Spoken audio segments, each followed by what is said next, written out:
Shannon Sharpe, my colleague at ESPN, and my friend. The suit was filed by attorney Tony Busby. This is the same attorney that filed a suit against Jay-Z and P. Diddy, battery and sexual battery. The plaintiff alleges Sharpe sexually assaulted her several times at the end of 2024. Not a good look that you did with the shit you did to me. A Hall of Famer's legacy just imploded, and it's all because of a 19-year-old, a leaked tape, and a $50 million lawsuit that even Disney couldn't sweep under the rug. This isn't just another celebrity scandal. It's a story about power, race play, and how one man's reckless choices turned him into the internet's laughingstock. Let's get into it. It started quietly, until it didn't. In April 2024, a Nevada courtroom became ground zero for Shannon Sharpe's career meltdown. Gabriella Zuniga, a 19-year-old OnlyFans model, filed a bombshell $50 million lawsuit accusing Sharpe of emotional abuse, threats, and something far darker: racially charged roleplay. At first, Sharpe tried to get ahead of the story, leaking texts that he claimed would exonerate him. Instead, they backfired in a spectacular way. The messages revealed Gabriella writing things like, "Put a big black baby in me," and referencing humiliating racial stereotypes. But here's the catch: Sharpe only shared her side of the conversation. Fans immediately noticed his replies were suspiciously missing. Why? Because behind the scenes, insiders say those hidden texts told a much different story. The missing messages were said to prove that it was Sharpe himself who was pushing the race play narrative from the start. He wasn't just a passive participant in a twisted fantasy. He was orchestrating the entire thing. The absence of his replies sent a clear message. He was selectively hiding evidence that could potentially expose him as the instigator. This is where things took a darker turn. What could have been a simple dispute between two adults quickly morphed into something far more damaging for Sharpe. A full-blown scandal with racial undertones that hit a nerve in Hollywood and across the internet. While Sharpe thought he could control the narrative, the leaked texts, along with the shocking claims in Gabriella's lawsuit, have left the public questioning whether there was more to his behavior than just a failed fantasy gone wrong.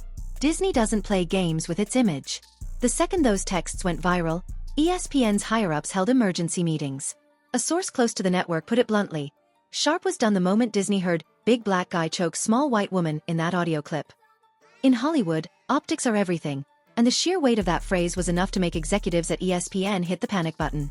For Disney, known for its family-friendly brand, having any association with content that even remotely suggested violence or racial overtones was a non-starter.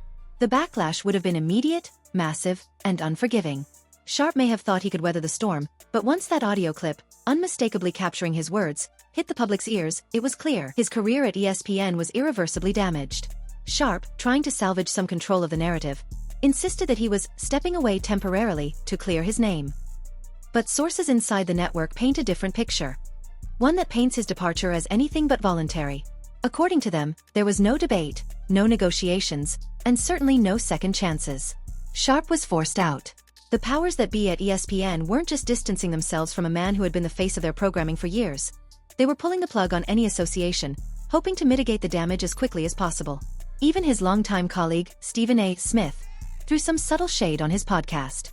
"You can't hang with these young girls at 56. Act your age, not your IQ." The words stung, especially coming from someone who had long been a close ally. But the underlying message was clear. The ESPN family had already moved on from Sharpe. Whether it was out of concern for their own reputations or simply to avoid being caught in the fallout, they had no intention of letting this scandal become their problem. This scandal isn't just about money or fame. It's about a kink that spiraled out of control, leaving a trail of chaos behind it. Gabriella Zuniga's lawsuit alleges that Shannon Sharpe paid her thousands of dollars to engage in raceplay, a controversial and highly charged fetish where partners act out racist power dynamics. While some might dismiss these allegations as a freak incident or a misunderstanding, the evidence Gabriella has presented is far from flimsy. The receipts are damning. The texts that Sharpe himself leaked to the public were supposed to paint him in a favorable light, but instead, they raised serious questions. Why would a teenager suddenly start talking about buckwheat and greasy lips, racially charged terms that have long been steeped in humiliating stereotypes, out of nowhere? It doesn't make sense unless these kinds of conversations had been part of a much darker, pre-established dynamic. But the real kicker in this story is the fact that Sharpe never leaked his own side of the conversation. Why? What was those messages that he didn't want anyone to see? According to insiders, those hidden texts could have shown Sharpe actively pushing the raceplay narrative, potentially revealing his own active participation in a kink that many would consider deeply problematic. Without the full context, the narrative was left incomplete, and many fans immediately started questioning Sharpe's intentions and character. And then, there's comedian Cat Williams. If you look back at his 2023 appearance on Sharpe's Club Shay Shay podcast, warning about white women takes on a chilling significance. During the interview, Williams casually said, "Mess with the wrong one, and she'll ruin your life." At the time, Sharpe laughed it off, seemingly brushing it aside as just another joke from the unpredictable comedian. But now, those words seem eerily prophetic. Sharpe, months later, is out of a job, his career in tatters. Kat's ominous warning was far more than just stand-up material. It was a glimpse into something that was about to unfold in dramatic fashion. Now, as Sharpe faces the fallout of his choices, it's clear that the reality of his situation is far darker than any punchline. The most shocking twist in this entire saga? An audio clip that has sent shockwaves through the internet. In it, Shannon Sharpe says, "I might choke you in public. Big black guy, small white woman." Gabriella Zuniga's legal team released this clip as evidence to support their claims that Sharpe's behavior was premeditated and threatening. In response, Sharpe and his defenders have tried to claim that this was nothing more than roleplay, a consensual kink between two adults. But fans? They're not buying it. The audio doesn't feel like a private conversation. It sounds scripted. The words are rehearsed, the tone chilling, and the context far from innocent. The racial overtones are impossible to ignore. It's one thing to engage in roleplay that involves mutual consent between equals, but this clip showcases a glaring power imbalance. A 56-year-old NFL legend versus a 19-year-old woman he reportedly paid to degrade him. The public reaction has been swift and unforgiving. Social media has erupted with users questioning the authenticity of Sharpe's defense. One Reddit user put it bluntly, "If you're paying someone to humiliate you, you've already lost." And they're not wrong. The notion that someone, especially a man of Sharpe's stature, could be so willing to be humiliated and degraded is hard for many to digest, and even harder to rationalize as simple consensual kink. It's not just the disturbing nature of the audio that has people questioning Sharpe's defense. It's the sheer disconnect between his public persona as a successful athlete, TV personality, and former Hall of Famer and the image of a man engaging in this kind of behavior with a teenager. Fans are left to wonder, if this really was just roleplay, why did it have to be so extreme? Why were these racialized dynamics at the core? And perhaps most importantly, why did it all feel so calculated and scripted, like part of a deeper pattern of manipulation? Sharpe's final attempt to salvage his tarnished reputation? Playing the victim card. In a tearful Instagram video, he claimed that lawyer Tony Busby was targeting him because he's a successful black man. He went as far as comparing himself to Jay-Z, suggesting that his fall from grace was part of a larger systemic issue that unfairly targets prominent black figures. But rather than finding sympathy, Sharpe's words only fueled the fire. The internet's response? Brutal.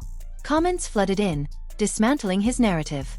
One of the most biting responses read, "You paid a white girl to call you racial slurs, now you're crying racism?" The hypocrisy was impossible to ignore.